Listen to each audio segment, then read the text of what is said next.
At Christmas Eve dinner, my grandpa showed up and asked, "Did you enjoy the house I gifted you 2 years ago?" I froze, confused. What house? I never got anything. He slowly faced my parents, their expressions went white.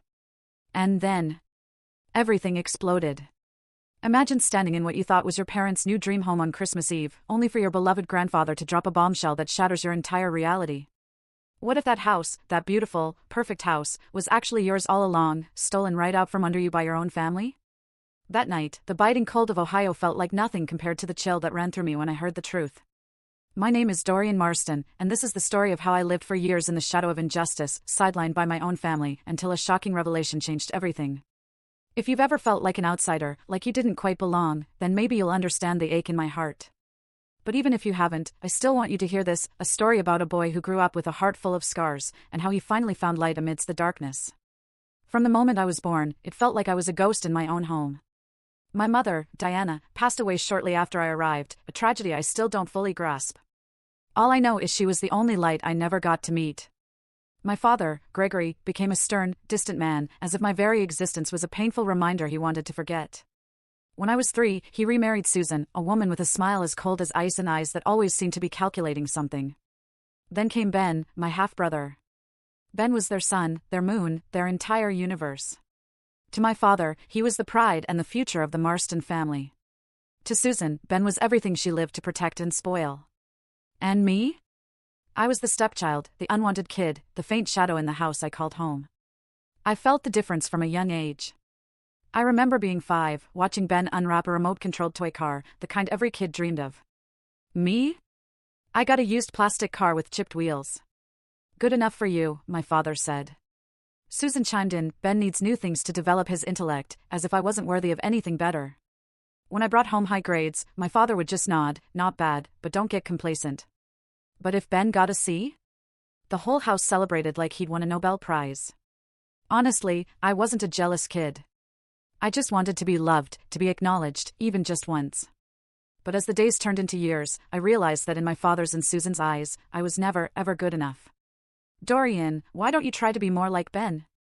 Susan would say, or you should be grateful to live in this house. Those words, no matter how softly spoken, cut into me like knives.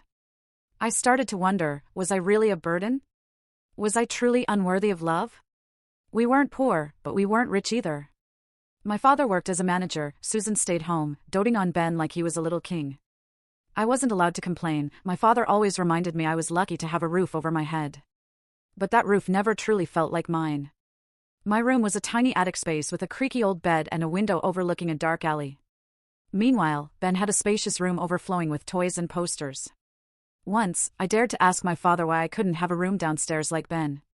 He snapped, "Don't ask for too much, Dorian. Know your place." I grew up with those words, constant reminders that I wasn't important in this family. But I refused to drown in sorrow. I learned to smile, to pretend everything was fine, even though a storm raged inside me. I told myself that one day I would escape their shadow and prove I wasn't the useless person they thought I was. When I was 18, I graduated high school with decent grades.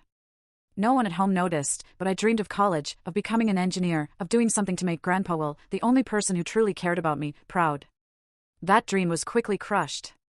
One evening, when I asked my father about scholarships or loans, he looked at me with those cold eyes. "Dorian, we don't have enough money," he said. "Ben needs to be prioritized.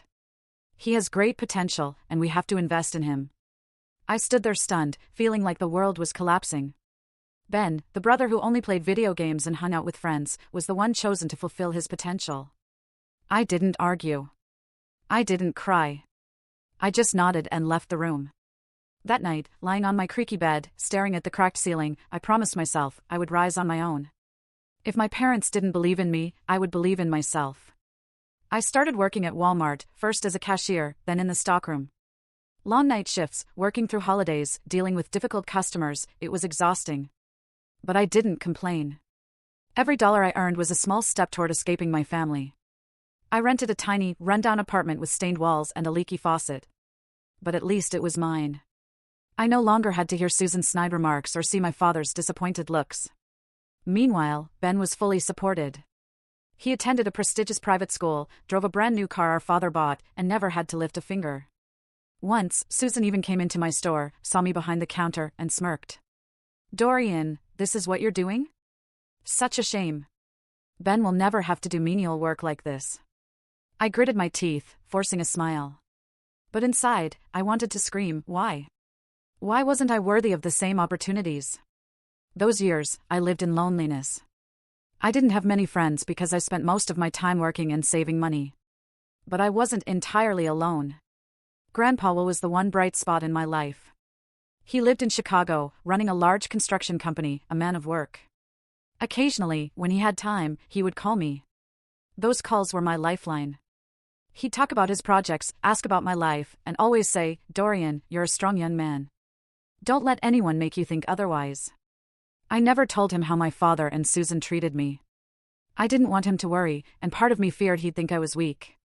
Grandpa was the only one who told me about my mother, Diana. He said she was a gentle woman who loved books and dreamed of a fair world. He blamed himself for not being there when she gave birth to me, as work had kept him away.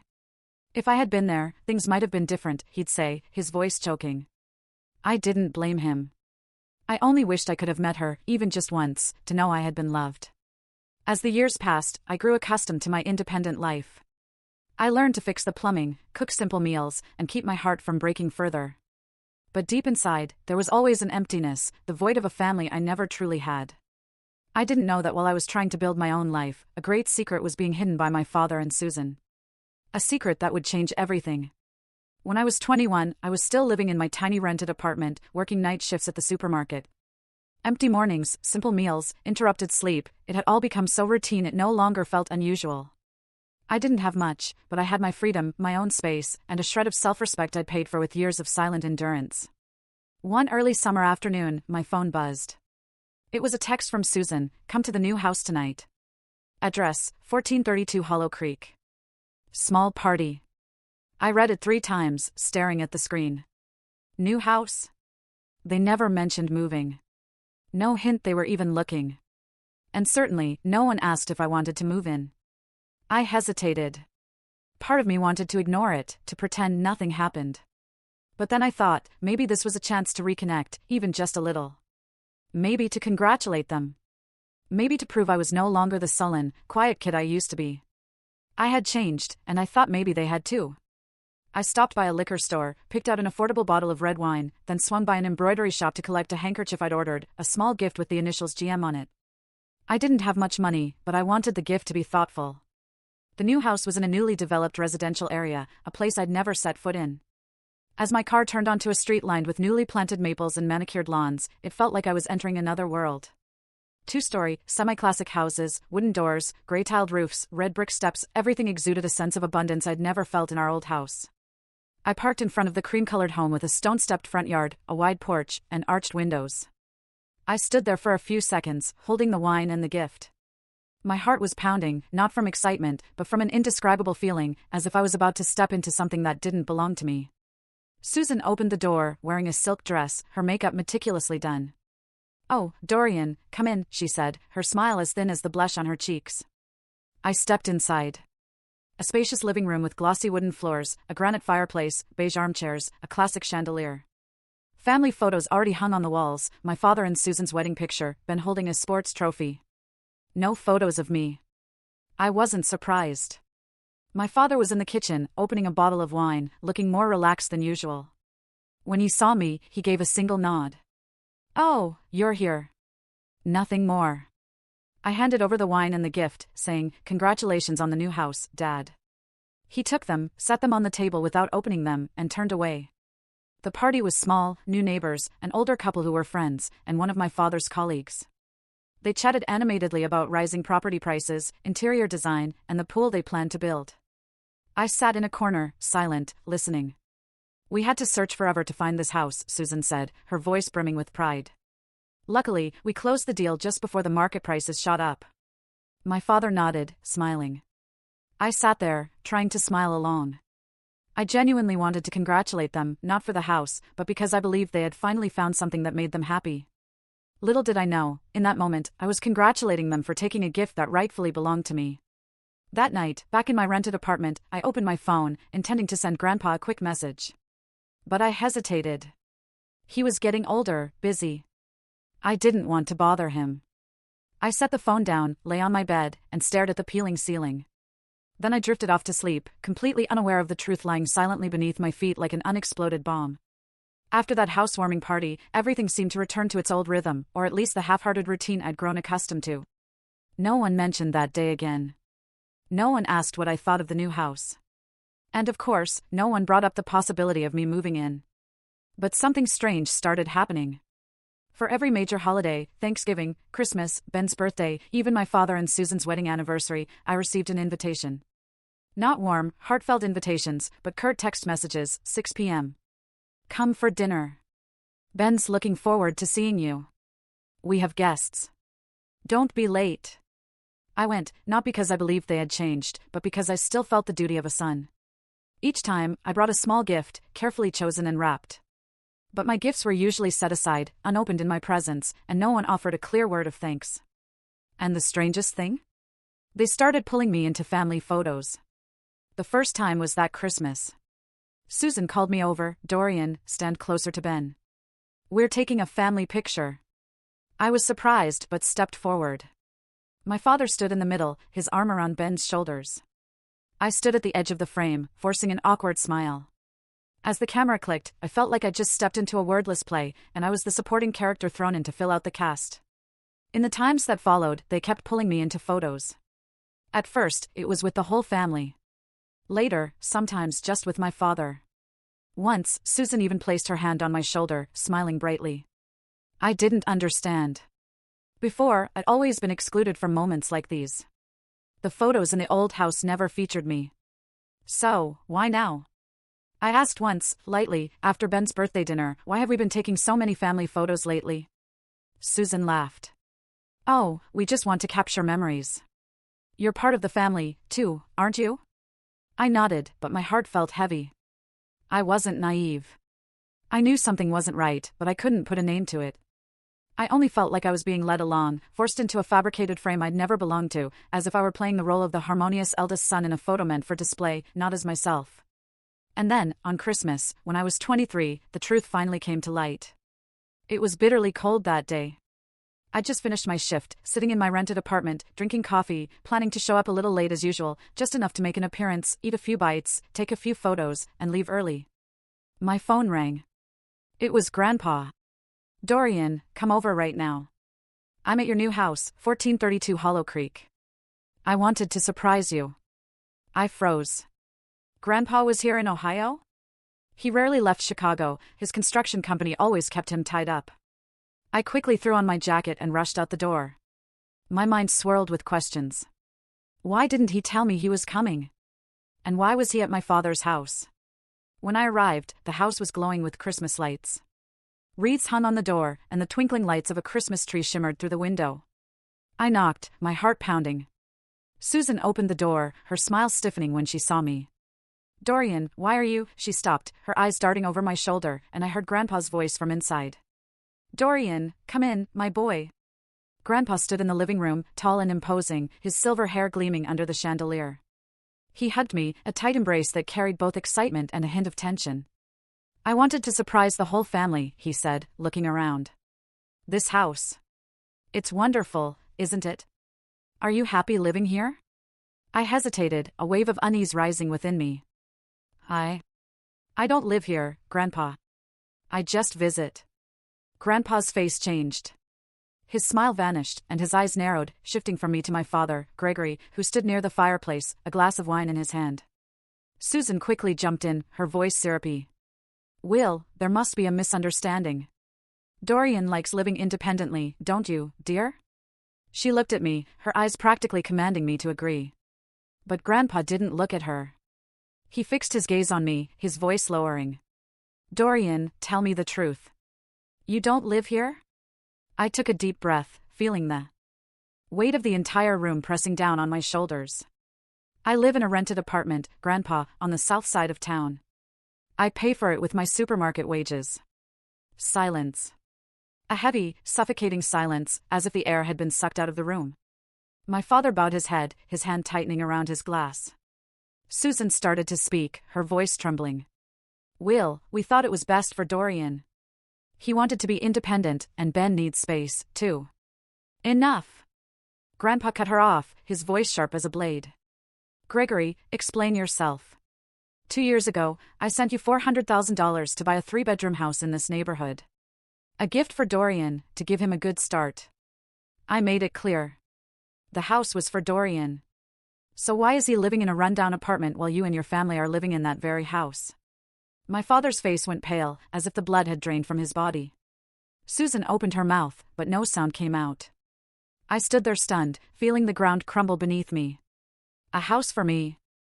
$400,000? I looked at Grandpa, then at my father, searching for an explanation, a sign that this was just a misunderstanding. But there was no misunderstanding.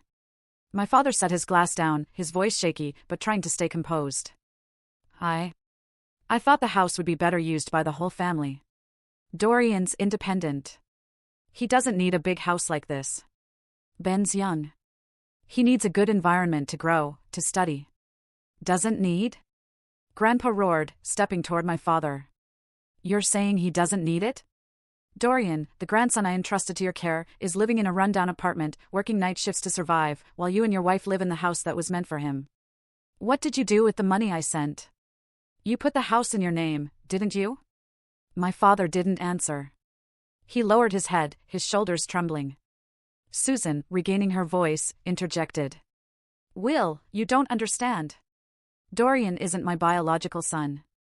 Ben is the future of this family. Dorian, he doesn't deserve a house like this. He's just, shut up. Grandpa shouted, his voice echoing so powerfully it seemed to shake the room. Doesn't deserve? Dorian is Diana's flesh and blood, my daughter's son. He's my grandson, and I trusted you, Gregory, to take care of him. But what have you done? You stole the gift I meant for him. Deceived me with these fake family photos. He pointed at the picture on the wall, the one of the whole family with me awkwardly standing at the edge. I thought Dorian was living happily here. I believed the photos you sent. But it turns out it was all a charade to hide your greed. My throat tightened. The photos, the times I was called over to pose, the staged moments I couldn't make sense of, it was all to deceive Grandpa, to make him think I was part of this happy family. I looked at my father, waiting for an explanation, an apology, anything. But he remained silent, his eyes avoiding mine. Dorian, Grandpa turned to me, his voice softening, but still resolute. Go get your things. You're coming to Chicago with me. This house, I'll make sure it belongs to you as I originally intended. And you, Gregory, I'll be speaking with my lawyer. You'll answer for what you've done. Susan burst into tears, but I felt no pity for her. My father finally spoke, his voice shaky. Dorian, I just wanted what was best for the family. Best for the family? I repeated, my voice calm but cold. You never considered me part of this family.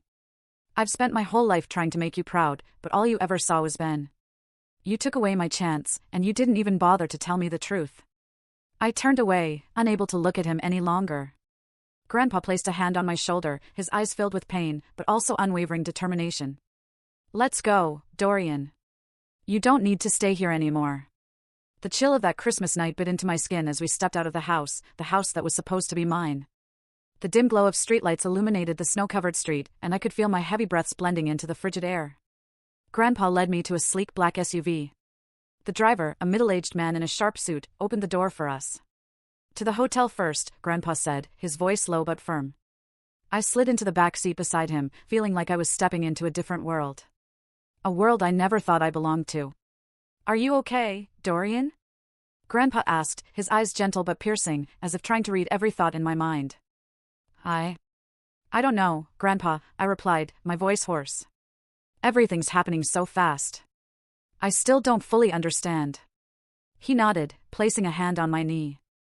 I know, but from now on, things will be different. You'll come to Chicago with me. We'll start over, just the two of us. I looked out the window, the Christmas lights blurring past like faint sparks. Chicago, a city I'd only heard about through Grandpa's stories, where he built his construction empire from nothing. I had never been there. Never thought I'd have the chance. But now, it was where I would begin again. A new life, a chance to escape the shadow of my past. The next morning, we took an early flight to Chicago. I sat by the window, gazing down at the endless snow-covered fields below, feeling like I was leaving behind an old, worn-out world for a dream. Grandpa sat beside me, quietly reading a business newspaper, but every now and then, he glanced at me with an encouraging smile. When the plane landed at O'Hare, a biting Chicago wind greeted us. James, Grandpa's driver, was waiting with the familiar SUV. We drove through the bustling city streets where skyscrapers towered overhead, their steel and glass gleaming under the winter sun. I had never seen anything like it. Ohio, with its narrow roads and modest houses, seemed to belong to another world. The car turned into an upscale suburban neighborhood where the streets were paved with stone, lined with ancient oaks and sprawling mansions. James stopped in front of a large iron gate beyond which a driveway led to a 3-story mansion surrounded by perfectly manicured lawns and vibrant red rose bushes, even in the middle of winter. My jaw dropped. "Is this your house, Grandpa?" I asked, my voice trembling. Grandpa laughed heartily, clapping me on the shoulder. "Welcome to my home, Dorian. And now it's your home, too." Grandpa's mansion wasn't just a house, it was a palace. The carved wooden front door opened into a grand foyer with marble floors, a spiral staircase, and abstract paintings. The living room was 3 times the size of my rented apartment, with floor-to-ceiling windows overlooking a backyard garden, complete with a shimmering pool and an outdoor barbecue area. The scent of pine and leather from the luxurious furniture made me feel like I had stepped into a 5-star hotel. I don't know what to say," I whispered, standing in the middle of the living room, still clutching my small bag of belongings. "You don't need to say anything," Grandpa replied, leading me upstairs. "Your room is here." He opened the door to a spacious bedroom with a king-sized bed, a walnut desk, and a window overlooking the garden. A brand-new laptop sat on the desk, and a soft, plush rug covered the floor. "This is where you can start over. No pressure, no burdens, just a fresh start." I sat on the edge of the bed, feeling like I was dreaming. Just hours ago, I was in my rundown apartment with a leaky faucet and peeling ceiling. Now I was here, in a room I wouldn't have dared to imagine. But alongside the overwhelming awe was a lingering ache. The house in Ohio, the house that was meant to be mine, still felt like a thorn in my heart. That evening, Grandpa took me to a fancy restaurant in downtown Chicago. We sat in a quiet corner, the candlelight flickering on the table. He ordered an expensive bottle of wine, but I only took a small sip, still unaccustomed to such luxury. "Dorian," he began, his voice low and serious. "There are things we need to talk about your father, the house, and what happened." I nodded, my heart pounding. I knew this conversation wouldn't be easy. 2 years ago, I sent Gregory $400,000 to buy the house in Hollow Creek. I wanted it to be a gift for you, a foundation for you to build your future. I was busy with the company, unable to oversee the purchase myself, so I trusted Gregory to handle it. I thought he would follow my wishes. He paused, his eyes darkening. But I was wrong. I clenched my fists under the table, trying to keep my voice steady. "So, Dad kept the house for himself?" "That's not all," Grandpa said, his voice thick with anger. "I've been sending Gregory money since you were a child, not just for the house. I sent money every year to cover your school fees, clothes, everything you needed to grow up in the best conditions. I thought Gregory was taking care of you the way I wanted. But today, when I heard you talk about living in a rented apartment, working night shifts at a supermarket, I realized he kept it all for himself and his new family. It felt like someone had punched me in the chest. School fees, clothes, the things I never had. All those years wearing hand-me-downs, eating instant noodles, working myself to exhaustion to make ends meet. It could have been different. My father, the man I tried so hard to please, had taken not only the house, but also the opportunities Grandpa meant for me. I didn't know about any of that money," I said, my voice choking. "Dad never told me.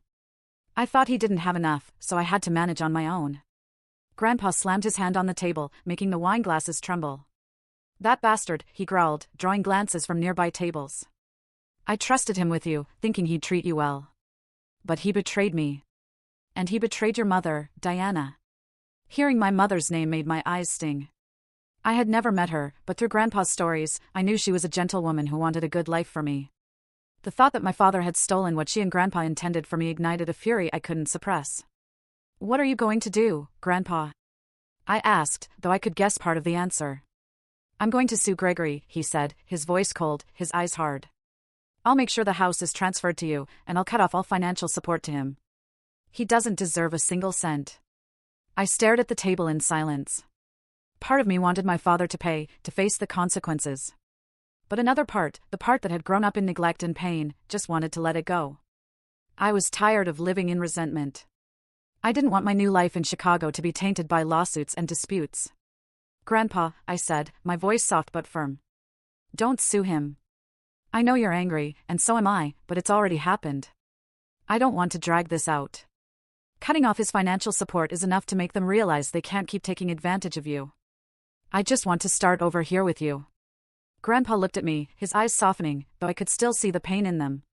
Are you sure, Dorian? You have every right to claim what's yours. I'm sure, I replied. That house. It doesn't matter anymore. I want to build my future, not live to fix the past. He nodded slowly, placing a hand on my shoulder. You're stronger than I thought, Dorian. Your mother would be proud of you. The weeks that followed in Chicago were an emotional journey. I moved permanently into Grandpa's mansion, and each day felt like I was learning to live again from scratch. Grandpa didn't just give me a home, he gave me a chance to rediscover myself. He took me to visit his construction company, a modern building in downtown Chicago with bright offices and a bustling team. He introduced me to everyone as Will Marston's grandson. And for the first time, I felt recognized, seen as a person of value. Would you like to try working here? He asked one day as we stood overlooking a construction site. You don't have to do big things right away. You can start with small projects, learn as you go. I hesitated.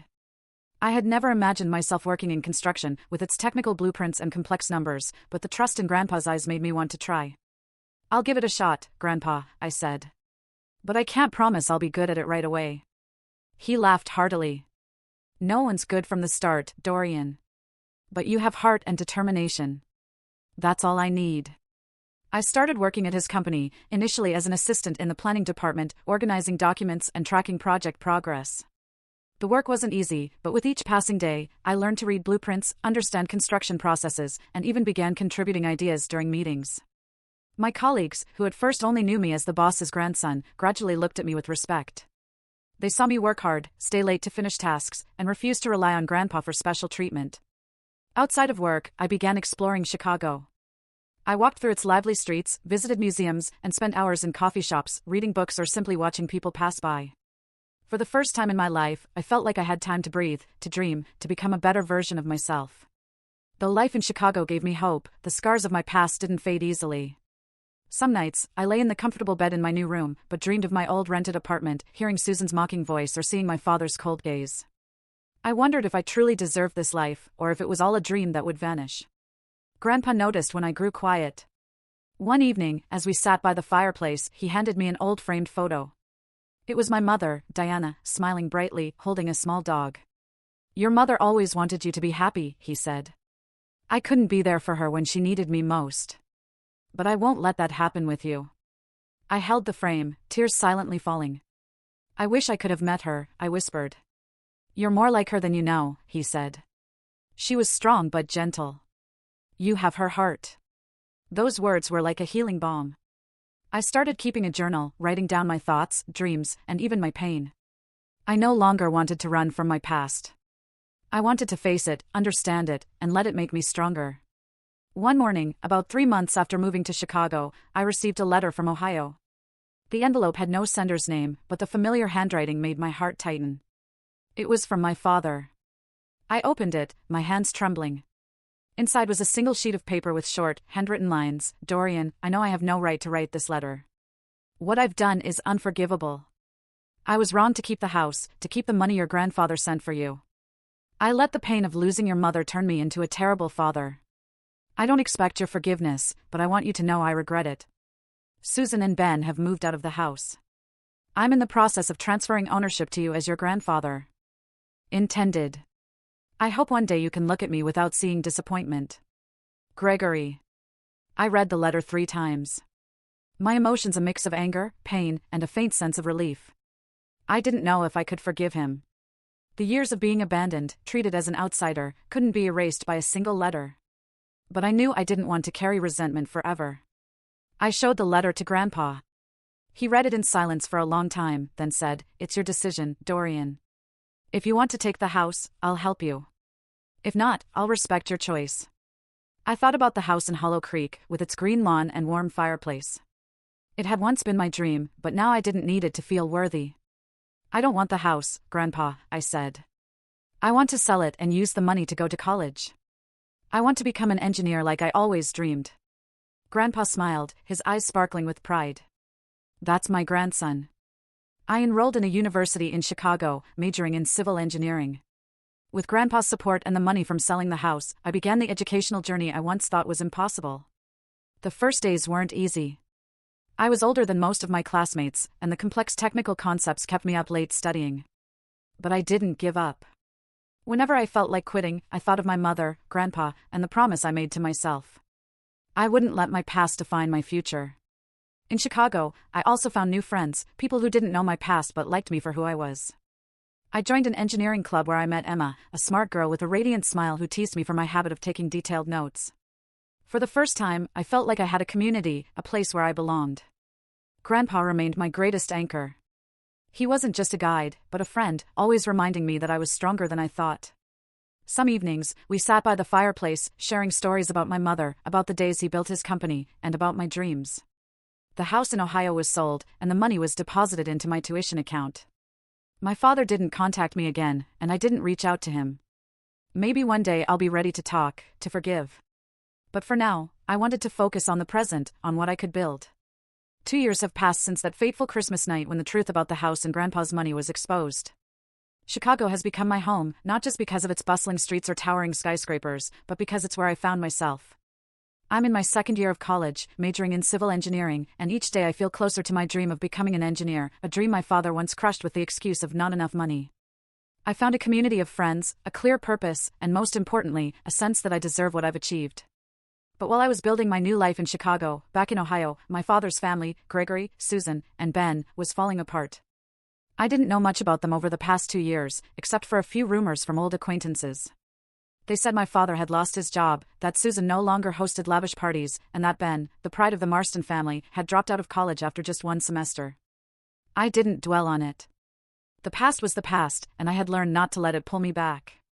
Until one day, the past came knocking.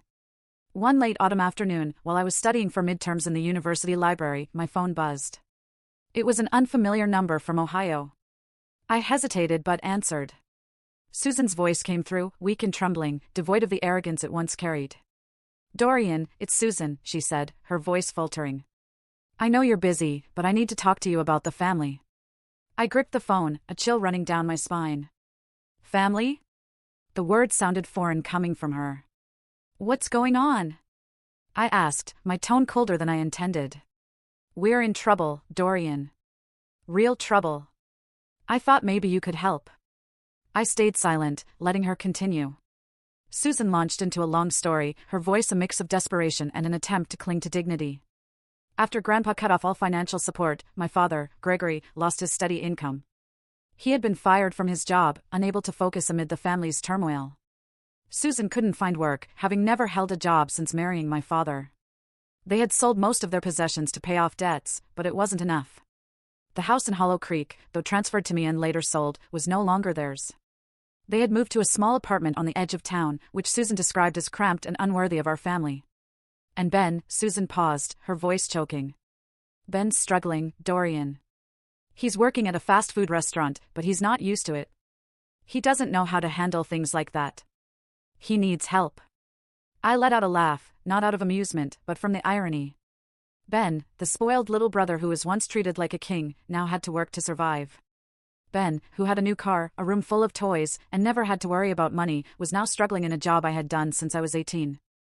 I felt a fleeting sense of satisfaction, but it was quickly replaced by an emptiness. "Susan," I said, my voice calm but firm. "You're calling me for help after everything that happened? After Dad took my house, after you said I didn't deserve it? You think I'll forget the years I was treated like an outsider, like a burden?" Susan was silent for a moment, then spoke, her voice almost a whisper. "Dorian, I know we were wrong, but we're family. Ben's your brother. You can't turn your back on your family." "Family?" I repeated, my voice laced with bitterness. "You and Dad never treated me like family.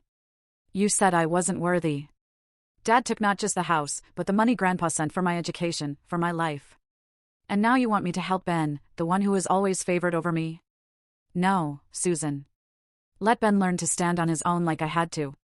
Let your family figure it out. I don't owe you anything."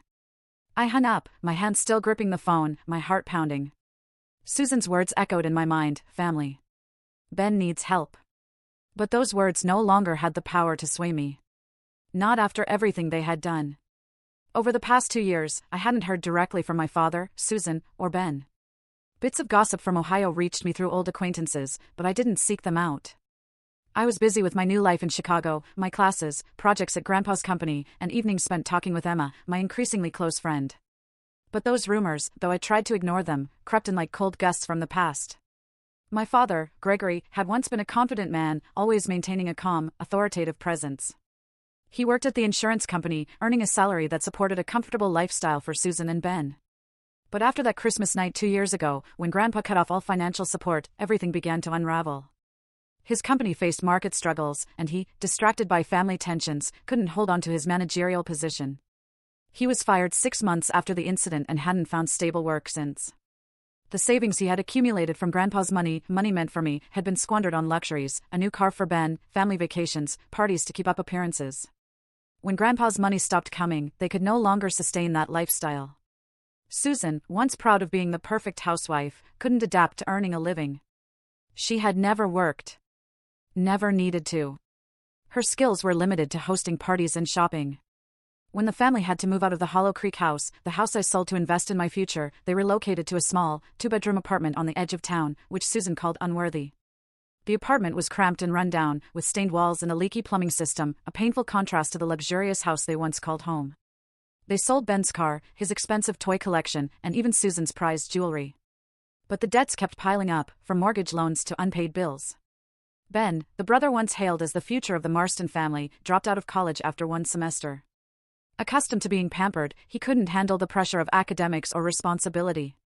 Instead of continuing his education, Ben took a job at a fast food restaurant. But that job, standing behind a counter, dealing with demanding customers, working long shifts, was something he wasn't prepared for. Ben, who once mocked me for doing similar work, now faced the reality that he lacked the skills or patience to succeed in such an environment. His coworkers complained that he was slow, unfocused, and prone to mistakes. He was fired after 3 months and since then bounced from job to job, never lasting long. I learned these details not because I sought them out, but through whispers from old acquaintances in Ohio. A few of Grandpa's friends, still in touch with him, shared the story of Gregory's family's downfall as a cautionary tale. They said Susan was now trying to sell products online without success. My father worked part-time at an auto repair shop, but the income wasn't enough to cover living expenses. They lived in hardship, and for the first time, they faced the reality I had known since childhood, scarcity and the struggle to survive. A month after Susan's call, I received another letter from my father. It wasn't an apology like the last one, but a plea. He wrote that the family was on the brink of bankruptcy. The apartment they rented was now at risk of eviction due to unpaid rent. Ben, after being fired from his 3rd job, had given up on finding steady work and started hanging out with a bad crowd, drinking and causing trouble. My father wrote that he had no one else to turn to, that I was their last hope. He used the word family repeatedly, as if it could awaken some sense of duty in me. I read the letter in my room at Grandpa's mansion, sitting on the king-size bed I still wasn't entirely used to. Each word felt like a knife reopening old wounds.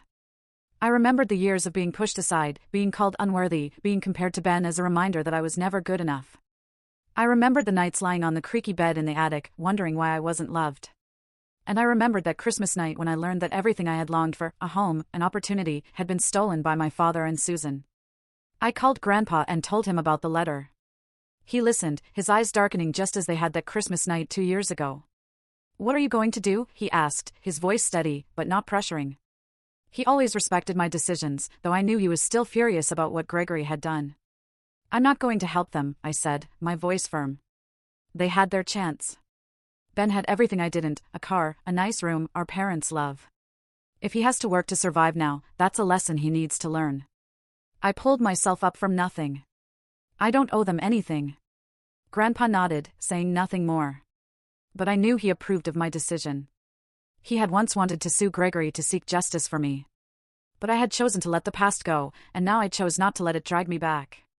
While Gregory's family struggled in Ohio, I continued my journey in Chicago. I aced my midterms, and Emma, my close friend, threw a small party to celebrate. She had become an essential part of my life, not just for her radiant smile, but for the way she made me feel like I was enough. I took on more work at Grandpa's company, handling larger projects, and even leading a small construction job in suburban Chicago. Each step was proof that I didn't need my father's or Susan's validation to succeed. I also began writing a book, not to recount my story, but to document the lessons I'd learned about resilience, finding self-worth, and overcoming the scars of the past. I didn't know if it would ever be published, but writing it was a way to heal, to turn pain into strength. One winter day, as I walked through downtown Chicago, I unexpectedly saw Ben. He was standing on a street corner, wearing a thin jacket, his face gaunt, and his eyes sunken.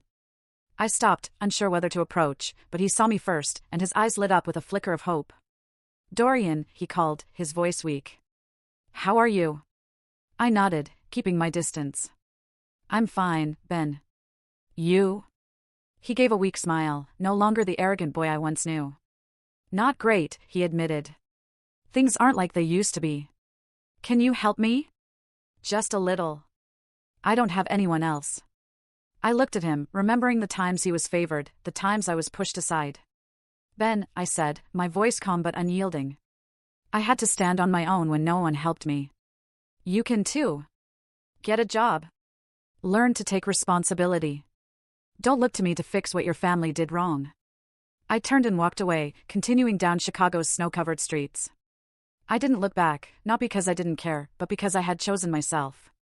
What would you have done in my place? Would you have helped them, even after everything? Tell me what you think, I really want to know.